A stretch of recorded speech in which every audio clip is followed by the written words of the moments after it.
Hello students, I welcome you all to the e-learning sessions of automotive engineering, and we are currently learning the subject of automotive electricals and electronics, right? And our today's topic in this video is different types of battery test that we are actually doing on a battery. Okay, so I hope you will see this video till the end to completely understand the topic and gain your skills in automotive engineering, especially in electronics, right? So without wasting much time, let's start our video.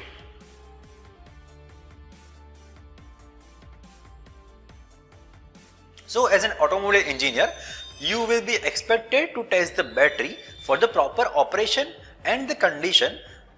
So we can say that you need to test the battery. Okay, so there are different tests. Which are the tests? Battery leakage test, thereafter battery terminal test, battery voltage test, thereafter cell voltage test, okay, thereafter battery drain test, thereafter battery load test, and you can say battery capacity test also, and last one is quick charge testing. Okay, so we need to see all of this test one by one. Okay, so let's start all of this test.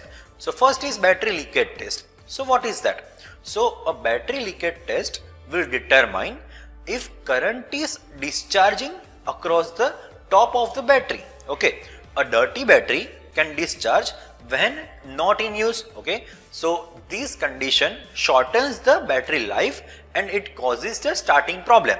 Okay, so to perform a battery leakage test, set a voltmeter on a low setting, thereafter touch the probe on a battery.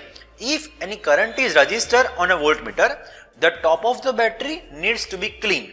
Okay, so that was about our first test. Okay, second is battery terminal test.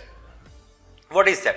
So a battery terminal test quickly checks for the poor electrical connection between the terminals and the battery cables. Okay, a voltmeter is used to measure this voltage drop across the terminals and cables. Okay, so how we can perform that? So to perform a battery terminal test, connect the negative voltmeter lead to the entry cable end. Okay, touch the positive load to the battery terminal with the ignition injection system disabled, so that the engine will not start cranking the engine while watching the voltmeter reading.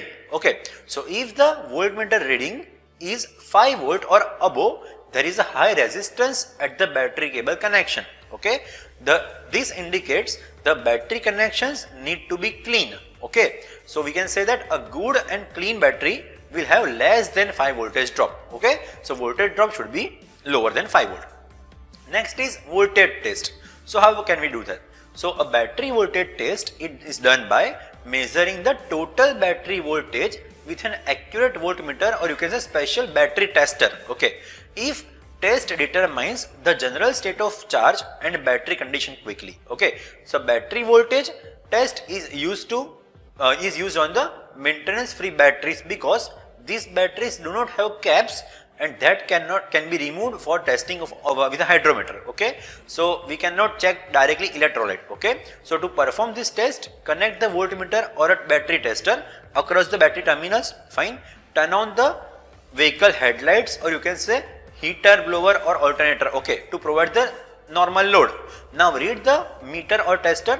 A well charged battery should have over 12 volts. If the meter reads approximate 11.5 volt or below, the battery is not charged perfectly or it can be defective. Okay, so 12 volt must be there on a loading condition also.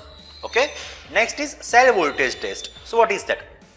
A cell voltage test will let you know if the battery is discharged or defective. Okay, like a hydrometer cell test, if the voltage reading on one or more cell is 2 volt or lower than the other cell, the battery must be replaced. Okay, to perform the cell voltage test, what can we do? Use a low voltage reading voltmeter with a special cadmium tips. Okay, the tips should be cadmium. Okay, insert these tips into each cell starting at one end of the battery and work your way to the other end. Okay, so test each cell carefully. If the cells are low but equal recharging is usually will restore the battery. If cell voltage reading varies more than 2 volts, the battery is in bad condition, you need to replace it. Okay, that was the cell test. Next is battery drain test. So what is that? A battery drain test checks for abnormal current draw with the ignition off.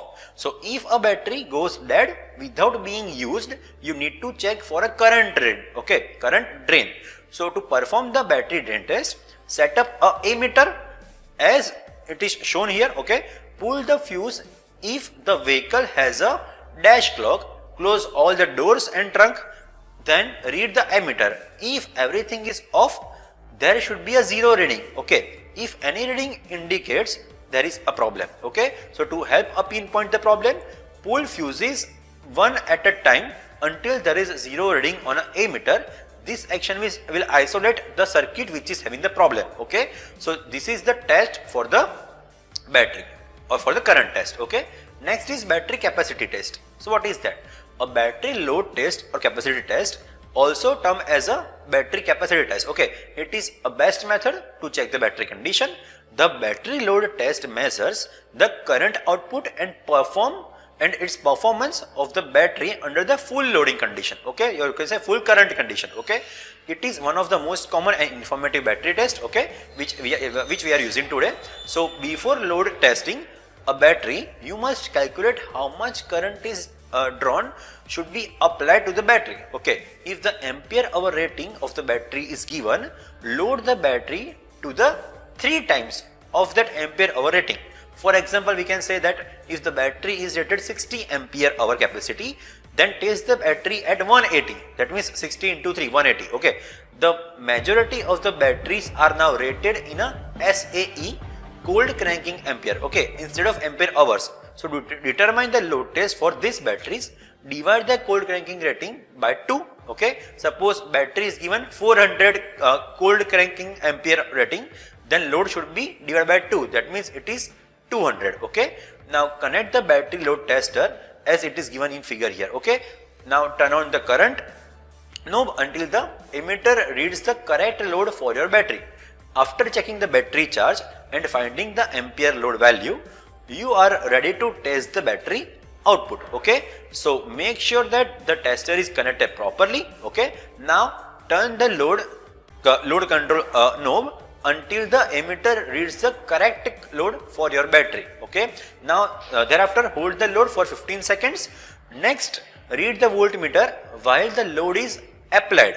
Then turn the load control completely off, so battery will not be discharged, okay. So if the voltmeter reads 9.5 volts or more at the room temperature, then battery is perfect, okay, or you can say in good condition.